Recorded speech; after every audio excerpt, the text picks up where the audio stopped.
Good afternoon and welcome to A Positive Light. I'm your host, Joni Lane, the owner and operator of A Positive Light Meditation Center in Kelseyville, California. You were listening to Sam Houston's Beyond the Crescent Moon CD, beautiful music by a very talented musician. I recommend that you go to his website. It's samhouston, EUSTON.com, and check that out. Thank you, LCM TV, also for having us here. We're here every Monday at 3 o'clock. And what we talk about is meditation, self-improvement, personal growth. And we have many different guests on that support these things. Anything positive, any positive message, I am happy to have a co-host with me. I love having guests. So if you're interested in that, or if you know someone who would be interested in that, please let me know. Give me a call or email and let me know who they are or who you are and your message. And as long as it's a positive message, we like to have that on A Positive Light. My contact information will be flashing up on the screen on and off throughout today's show. So if you see it once and then it goes away, look for it again, it'll be back up. You can make a note of that. A Positive Light Meditation Center was started in May of 2010, and our intention for the center is to provide a place where people can come to hold classes to enrich people's lives in a positive way. Those classes can be anything from eating healthy, yoga, Reiki, and meditation courses. I do hold a happiness course that's a day-long course, and it can be extended into 2 days. It's a fun class. We learn how to have fun again. We learn how to enjoy life, and we learn how to fulfill our moments in our lives so that we're really involved in our lives. It's a lot of fun. So let me know if you're interested in joining us for that class, and I'll set one up. The reason I say that is because if I don't have enough people to hold the class, it's not as much fun. And we like to have fun at A Positive Light. We're also a nonprofit, and so we are working more and more with the community. We're working to build our gardens, to be able to provide more vegetables and food for the homeless centers and the food banks. So if you'd like to volunteer for anything like that, let me know that as well. We're also looking for anyone who wants to contribute in donations as far as materials go. We need vegetables to grow, so we need dirt, we need seeds, we need organic fertilizers. And anybody with any interest or education in this who wants to share their knowledge, we would welcome your volunteering that as well. We run on donations, and the classes we hold are donation-based. I have a Monday night class every Monday at 7 o'clock, which is meditation, Monday meditation. And that has no cost, but often people do donate what they can, and that can be $5 or $100, depending on what your pocketbook will allow.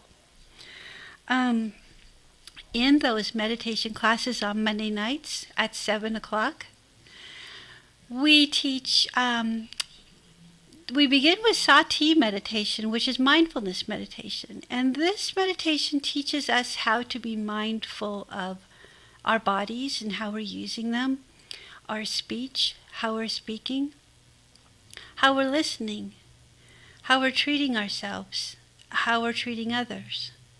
So mindfulness meditation is a vast array of anything that goes on in your life. Meditation in eating properly, paying attention to the food that as it enters your body, how it heals you, how it adds all this healing, wonderful nutrients to your body. Really experiencing every moment. And in experiencing every moment, we really fulfill our lives. Often people will say, my life seems so empty, or I don't feel like I have a direction. And many times that's because we're not really listening to what we already know inside of us. When we're born these perfect people. And you see children, and they're beautiful, happy, wonderful people. And you wonder sometimes what happens. And society conditions us throughout our lifetime to believe in things and to judge and to put limitations on what we should or shouldn't do. And in doing that, we are kind of putting a damper on who we truly are, our true inner being, the one we were born as. And as we lose touch with that being throughout this conditioning, we become less and less satisfied with our lives. We find these holes in our life. We feel that we're not following the correct path for us. And often that's exactly what it is. We try to please our parents and our peers and people that we think we want to make happy, and then we wonder why we're not happy. In the happiness class that I teach, I kind of bring you back to who you are. And I'm not going to tell you who that is. You already know. But I will help you get in touch with that person again and learn what it is that you want to do. What is your heart really telling you to do? What path do you really excel at? That's your bliss. And that's what you should probably be doing if you want to be happy and feel fulfilled. So you want to contact me about that class and put your name on a list and we can put something together. My email is joni@apositivelot.com and my phone number will be flashing up as well so that you can make notes of that. Feel free to contact me with any questions or if you're interested in any of these classes. Also, I'd like to say that if you have a class in your mind that you think, this would be a really good thing to talk about, or this would be really fun to teach, let me know. Let's talk about that. I'm open to anything positive that helps us grow and become who we truly are and fulfills our lives and makes us happy. And this all begins with the Monday night meditation that I was telling you about. Monday nights at 7 o'clock.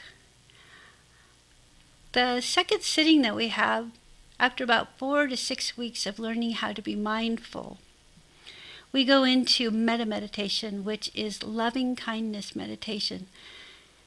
And loving kindness meditation is learning how to be you in silence, in kindness. This is not that easy to do. We are very critical of ourselves. We find fault in so much of what we do in the course of a day. I want to suggest that tomorrow or the next day, take some time to put this thought in your head. Wake up in the morning and ask yourself, how many times do I say negative things about myself to myself? And just make a note. And be aware, be mindful of yourself that day. And see if you can note how many times you hear negative messages in your own mind to yourself. And then just make a note of it. Don't judge yourself by it. Don't beat yourself up about it. Just make a note. This is very good education and information. This information will tell you what you are doing, how you are conditioning your own thoughts, and how these thoughts are affecting your daily life. Once you're aware of the fact that you may or may not say negative things to yourself, you can become mindful of being loving toward yourself. So in the metta meditation, what we do is we take an hour with 2 sittings and we talk about our thoughts, being mindful of our thoughts. What kind of thoughts am I having? Am I dwelling on something? Can I let that go? Can I look at the thought and realize this is a negative thought? Let me consciously and mindfully replace it with a positive thought. This creates a new habit of speaking kindly and positively to ourselves. And in doing this, we become happier people. I'm 57 years old, and after more than 50 years of hearing myself speak negatively to myself, I wasn't aware that I was doing it.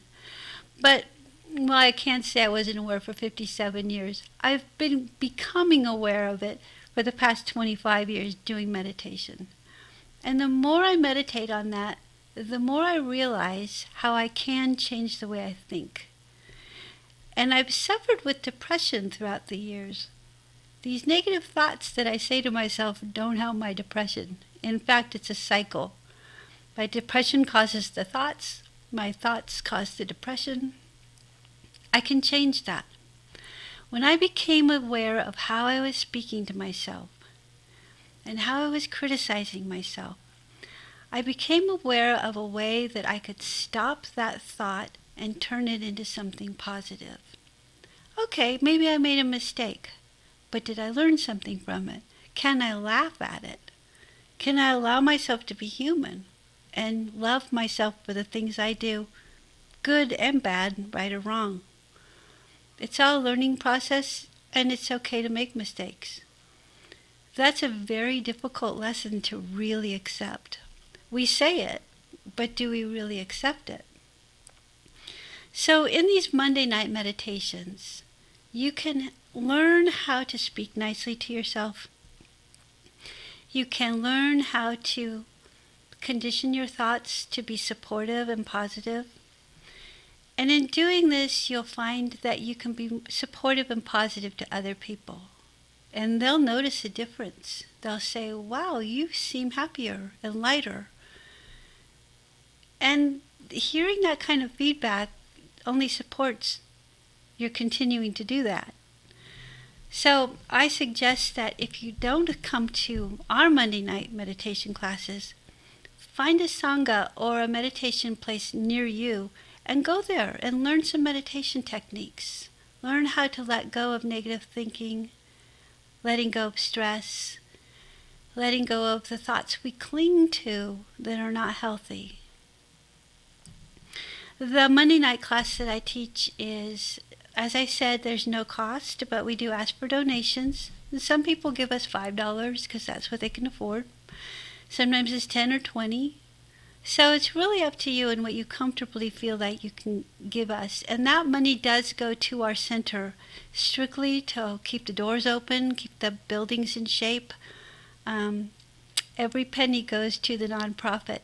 None of it goes in our pockets. So I urge you to come on Monday nights at 7 o'clock. And if not me, then find a meditation center near you and try it out. See if you can't help yourself feel a little bit happier. Also, we do Reiki healing circles the last Friday of every month at 7 o'clock. And this month that falls on March 27th. And that is 7 o'clock to 9 o'clock in the evening, 2 hours. And what that is a circle of people, usually 8 to 10 people. And we do a little bit of yoga, very gentle. We do some Qigong to get some energy moving. And then we lay down, you lay down, and I have nice comfy little mats and pillows and blankies, and you get all comfy and cozy. And I'll come around and I'll do a guided meditation, and I give individual Reiki healing. Now Reiki, I don't heal you. And when I say Reiki healing, I am not a healer. I am not giving you Reiki healing energy. I am moving positive energy through you. If you are open to receiving the energy, it can change the energy in your body. If you have negative stuck energy in your body, it can be flushed out and replaced with moving positive energy. And this can cause a healing reaction. I want you to understand that Reiki is not magic. It is a positive energy.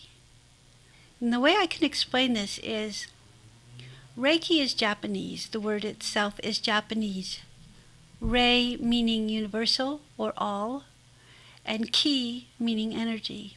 You might have heard of chi before, which is Chinese for energy. In Japanese, it's ki. We are energy beings. We have brains that have electrical impulses in them. We have nervous systems that are basically electrical impulses. If I tell my fingers to wiggle, it is my brain sending an electrical impulse to the nerves and muscles in my fingers. When we learn how to use our brains as energy conductors, we can move energy. And it's through intention. Concentrating on something can make a change in the energies around us. Since we're energy beings and everything is made of energy, we can take the energy in the air, the universal energy, and move it. And when you move positive energy through anything, it either cleanses it or it removes the negative energy in it. When we're not feeling well and we have a dis-ease in our body, it's usually, and not always, but usually caused by stuck negative energy. And this can be, let's say we have a cold, and our tissues are reacting to this new virus in our system. It does get stuck in our systems. Our lymph nodes react. There's an entire physical chemistry that goes on. But when we drink a lot of water and flush these things out, our body responds in a positive way. Our body knows what it likes. It likes water, it likes food and nutrients, it likes sunshine, it likes fresh air, and it likes energy. And part of the energy that I'm talking about is just that, simple natural energy. So the Reiki healing circles that I hold the last Friday of every month fill up immediately. As soon as the class is done, everyone goes over and signs up on the list for the next month because they love the feeling they get when they're done. It's a very euphoric, relaxing, happy feeling. And I love sharing it with people because I love seeing their faces when we're done. And it makes me feel good too. I get huge benefits from doing this. The energy that I get from it is amazing. So if you are interested in Reiki, if not my healing circle, please look into it. You can do this for yourself. I teach level 1 Reiki, which is self-healing, applying Reiki toward yourself or others. And then I also have a second level, which helps you learn how to move energy better for yourself and others, as well as learning the Reiki symbols, which make it very, very strong. So it's very involved, very long. It is a class, 4 to 6 hours. Very much education coming at you in a 4 to 6 hour period. But I give you a workbook that I've written, so you have it with you. I'm also your Reiki master until you don't want me anymore. But for the end of time, I'm going to pretty much be there for you to answer your questions and give you instruction. I'm a Reiki master teacher, as I said, so that means I've committed myself to helping others learn this. And if you come to me as a student and you want to learn this, I promise you I will continue to be your teacher as long as you want me to. The combination of meditation and Reiki is a really powerful combination. Once we've settled our minds and we've settled our bodies and we've learned how to release thoughts that don't benefit us, we can be open to more positive things. We can be open to it's funny because once we let go of these things that we hang on to and the stresses and the negative stresses in our lives, suddenly things come to us and we wonder, wow, my life is becoming so rich and full, and all the phone is ringing with these people that want to talk to me about this and that I've wanted to talk to for so long. It's like the universe opens the door and just allows all these things into you because you've let down a wall of negative energy and you've opened a door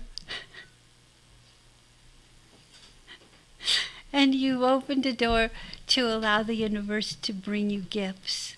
And you'd be surprised at how many gifts you receive from the universe. Just opening up, letting go of negative thoughts and opening up to positive ones. I'm going to take a break now for a couple of minutes and let you listen to a little bit more of Sam's music, Beyond the Crescent Moon. And again, I urge you to go to his website after the show and check out the CD. And we'll be back in a couple of minutes. Thank you.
Hi, and welcome back again to A Positive Light.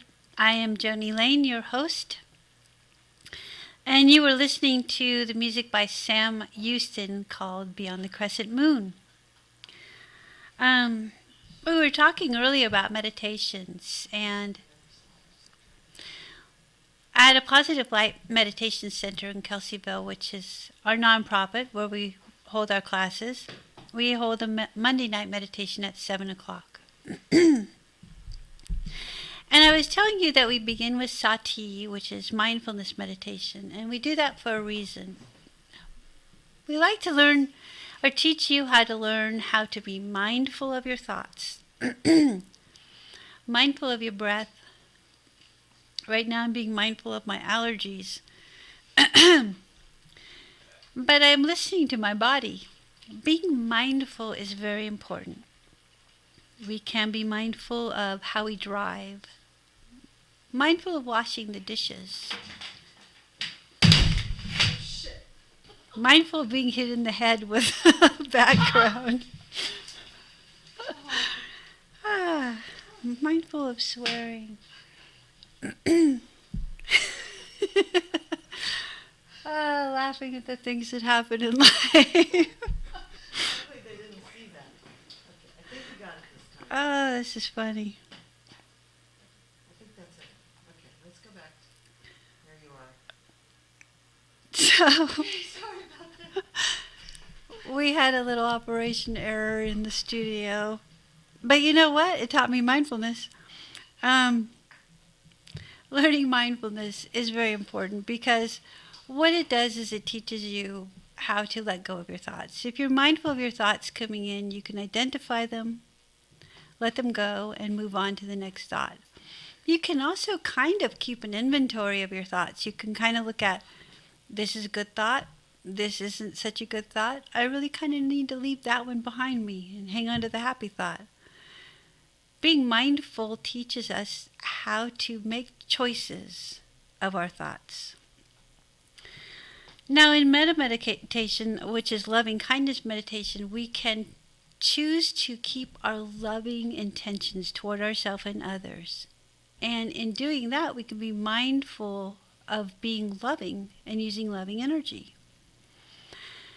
So I was telling you the reason we teach sati first is to become mindful, learning how to be mindful. Now you're going to use mindfulness in every type of meditation, and there's so many meditations out there. But if you become mindful of how you're thinking, how you're using your body, how you're breathing, you can learn a lot more about what can and can't make you happy in your life. Loving kindness meditation teaches us to use loving energy and loving thoughts and loving intentions toward ourselves. You can say things to yourself in a meditation by closing your eyes, taking a deep breath, and just repeating to yourself, may I be happy, may you be happy, may we be happy. May I be happy, may you be happy, may we be happy. If you continue to breathe and repeat that thought to yourself, it helps you empty your mind of other thoughts, and it helps you to keep positive thoughts in your head. You're wishing for yourself to be happy. You're hoping that others are happy. Your intention is to have everyone be happy. Those are very positive energy thoughts. They bring positive energy into your life. The other type of meditation that we teach after 4 to 6 weeks of sati and 4 to 6 weeks of metta, we move on to vipassana meditation. And vipassana meditation is insight meditation. There are very slight degrees of differences in all of these meditations. Vipassana meditation, insight meditation, is using mindfulness in the way that we are mindful of our thoughts. And that does not mean that we are not thinking, because we are thinking. We're human, we're going to have thoughts. Thoughts come and go. As they say in Vipassana meditation, you can leave the front door and the back door open to your thoughts and watch them come and go. Just don't serve them tea. Don't hold on to them. Identify them. That's the insight. I just had a thought. It was about going to the store. That's identifying the thought. That is the insight. Once you learn how to identify thoughts and move on to the next one and identify that and let that go, you can move into a different type of insight meditation.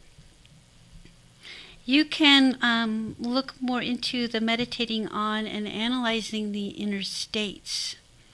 You can observe your emotions and identify them without getting involved with them. How does it make me feel when I have this emotion? What is going on in my body? How is my body responding to that emotion? Where does this come from? What is the root of this emotion? And if you're, often when you're working with a therapist, they recommend you do some meditation because they want you to have a sense of being able to empty your mind without allowing all the crowding in of thoughts. And when we're bombarded with thousands of thoughts at one time, it's very difficult to clearly think. But if we want to analyze our thoughts and look at our emotions and kind of separate things out, identify different emotions, different thoughts, different memories that come up, how we respond to them emotionally, how we respond to them physically. Do we hold a physical tightness in our body when a memory comes up? How does that affect us? Often it causes a disease, or it can cause, in my case, I have a lower back problem that I tend to hold my stress in. And I noticed over the years of practicing that when certain memories would come up, that one spot in my back would tighten up and start really hurting me. It's where I stored things that I didn't want to deal with or didn't have the tools to deal with. Once I could separate myself from the emotion of the memory, I was able to put the emotion aside and look at the memory and take it apart and understand why it was affecting me the way it did, why I was reacting to it the way I was, and how I could react differently to it. So during my meditation practices, I've learned how to respond differently to life and to memories. We are nothing more than the result of our lifetime experiences, which is an accumulation of memories. These memories can have beautiful effects on our life, but they can also have very negative effects on our life. And when we have a negative memory that affects our life, we tend to dwell on it a little bit. And I think the reason we do that is because we're trying to work it out, but we really don't know how. And we really don't have the tools for it. And I believe that meditation can help tremendously with learning how to deal with memories that are difficult and trauma and depression. And I would suggest that if you suffer with trauma or depression, that you go to a professional and talk to a therapist and ask them about meditation, see what they say. Now, one thing that I want you to understand is if your doctor has prescribed a medication for you for depression, I never suggest that you stop taking it. Sometimes we have a chemical imbalance in our brain and we need to have certain medications. But I'm saying that in addition to that, meditation can help a great deal. Once we learn how to not react to memories or trauma, then we can learn how to deal with memories and trauma without our emotions controlling us. So there is a lot to meditation that I really like to tell people about. It's difficult to explain in an hour. There are so many chemicals that are going on in our bodies that control our thoughts, and they do control our thoughts. We often have no control over the things that are going on in our brain because it's chemical. But sometimes we can change the chemistry in our brain by doing meditation. There's a combination of a lot of things that go on. To simplify it a little bit, we're basically animals. And when an animal has been preyed upon by a predator, it learns to hide, it learns to be tense, it learns to have chemicals in its brain that will keep it in the fight or flight reaction. When we've had a trauma in our life, we hold that in the base of our brainstem. And in an animalistic way, it causes a reaction. When something stimulates that, we react without even consciously thinking about it. If we learn to identify those behaviors and pinpoint them and change them consciously, we can consciously change our reactive behaviors, which can have an effect on the chemicals in our body. So, lots of things to think about with meditation. And it's a tool that can be used to simply calm down and de-stress and deal with the everyday stresses of life. It's a tool that can be used to help with therapy, trauma therapy, depression, stress. There's huge stresses every day. When you look, I don't watch the news because I just really don't want to bombard myself with that negative energy. But I do educate myself, and I do keep on top of world events. If we watch the media and what the media tells us, it can change the chemistry in our brain. We become so reactionary that we are no longer thinking in a logical pattern anymore.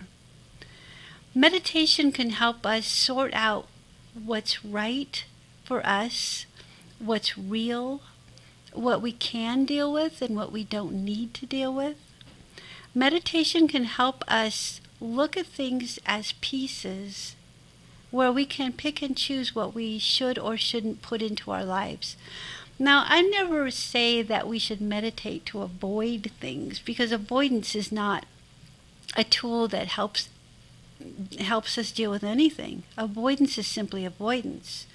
But if we have to get through the day, which we do, meditation is a great way to help us learn how to pick and choose what we do want to add to our life and what we don't want to add to our life. So again, something to consider. If you want to learn more about meditation, contact a meditation center near you and just look into it. And I invite you to come to the Monday night meditation at 7 o'clock here in Kelseyville. How you talk to yourself is very important. I mentioned that earlier. And one of the things I'd like to say about that is when we're talking nicely to ourselves and we've learned how to separate ourselves from our emotional reaction to our logical reaction, we can choose how we can communicate with others. I always say the biggest part of communication is listening.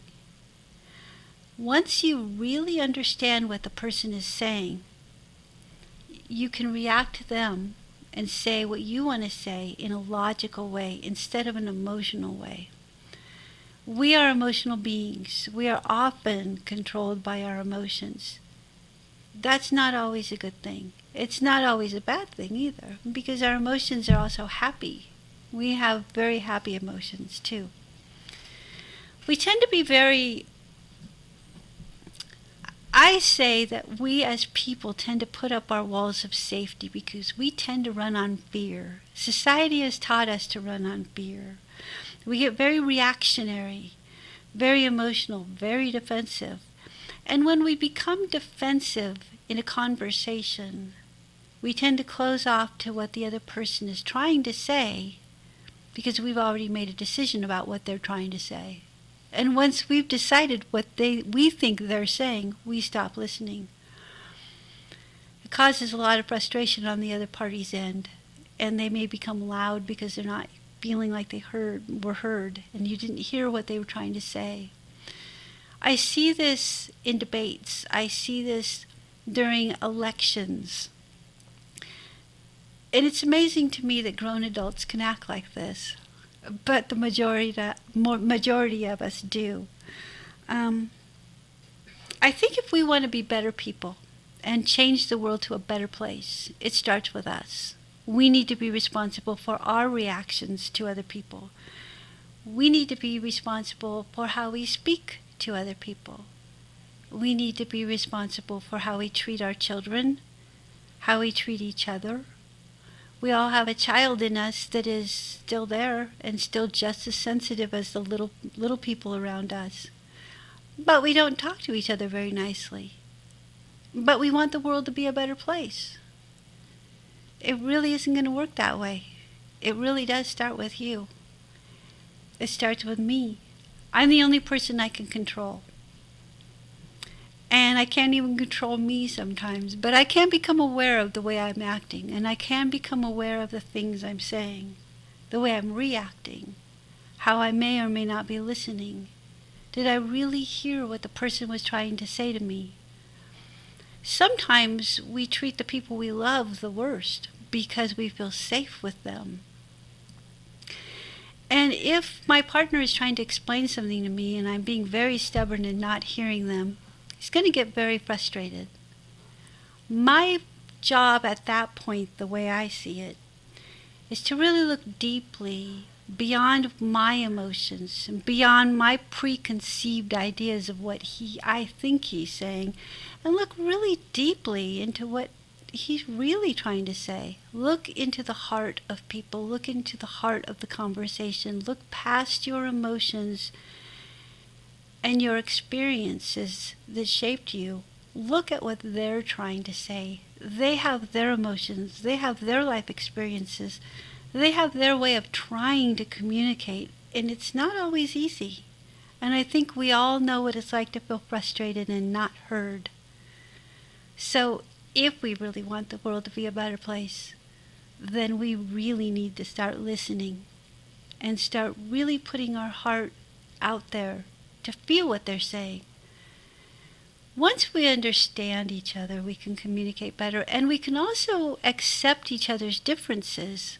If I understand you, but I don't agree with you, it's okay. I can still love you, even though I don't agree with you. And I think that we need to come to that place. It becomes habitual. Like any other habit, we have to practice it. And we can replace our bad habits with these good habits. Meditation can help us with that. So, again, consider meditation for growing, learning, becoming a better person, better parent, better toward yourself, better toward your coworkers, better toward a stranger in the store. There's nothing wrong with talking to strangers. It actually opens a door sometimes where people will turn and look at me. If I'm nice to some stranger in the store, I'm waiting in line, and I say, wow, you have a beautiful sweater on today. The color looks really nice. You would be surprised at how someone might turn around with a shocked look on their face and go, wow, thank you. We're so closed off from each other. And we really need to open up a little bit more. So my suggestion for the week is just kind of look at yourself, see where you might be closing off, where you might be having judgment about yourself or others, and replace that with kind thoughts, loving thoughts. And you don't even have to act on them. Just replace the thought with a kind thought. Simple, very simple. Give it a try this week. Just replacing negative thoughts with positive thoughts.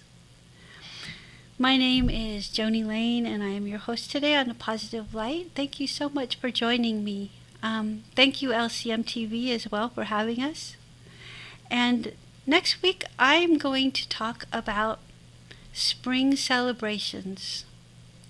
Very big topic because there's so many different religions and so many different ideals and so many different ways of looking at spring celebrations that are all so similar. So I'd really like to talk about that next week. And in the meantime, be really good to yourself, be nice to yourself, practice happy, positive thoughts. And we're going to leave you today with some more of Sam Houston's music. Thank you again for joining us.